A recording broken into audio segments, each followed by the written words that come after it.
ધોરાજીમાં રખડતા શ્વાનનો આતંક, એક જ દિવસમાં 11 લોકોને ભર્યા બચકા. સ્ટેશન રોડ વિસ્તારમાં કૂતરાના હુમલાથી થઈ અફરાતફરી, ઈજાગ્રસ્તોને સરકારી હોસ્પિટલમાં આપવામાં આવી સારવાર. નમસ્કાર, સહજ જન સંદેશ સાથે હું છું ગોપાલ ભેસાણિયા.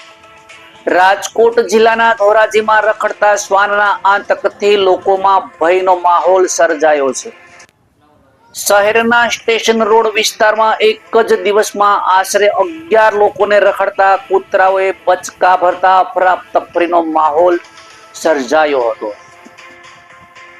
કૂતરાના આ હુમલામાં ઈજાગ્રસ્ત બનેલા તમામ લોકોને સારવાર માટે તાત્કાલિક ધોરાજી સરકારી હોસ્પિટલમાં ખસેડવામાં આવ્યા હતા અને હોસ્પિટલમાં તબીબો દ્વારા તમામ દર્દીઓની જરૂરી સારવાર કરી હડકવા વિરોધી એન્ટી રેબીઝ વેક્સિન આપવામાં આવી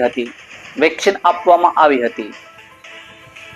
હોસ્પિટલ તંત્ર દ્વારા રસીનો પૂરતો જથ્થો ઉપલબ્ધ હોવાની ખાતરી આપવામાં આવી હોવાનું જાણવા મળ્યું છે અને તબીબોએ લોકોને ખાસ સલાહ આપતા જણાવ્યું હતું કે કૂતરું કરડે ત્યારે ઘા ઉપર ચટણી, મરચું કે અન્ય કોઈ વસ્તુ ન લગાવવી. કૂતરાના બચકાના ઘાને તાત્કાલિક સાબુ અને વહેતા પાણીથી આશરે 10 થી 15 મિનિટ સુધી સારી રીતે ધોવો અને ત્યારબાદ તબીબી સારવાર લેવી જરૂરી છે. શહેરમાં અચાનક રખડતા શ્વાનના હુમલાની ઘટનાઓ વધતા સ્થાનિક લોકોમાં ચિંતા અને ભયનો માહોલ જોવા મળી રહ્યો છે.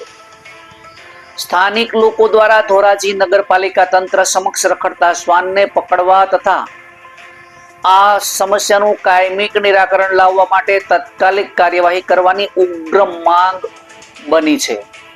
રિપોર્ટર આશિષ વસાવડા, સહજ જન સંદેશ ન્યૂઝ, ધોરાજી.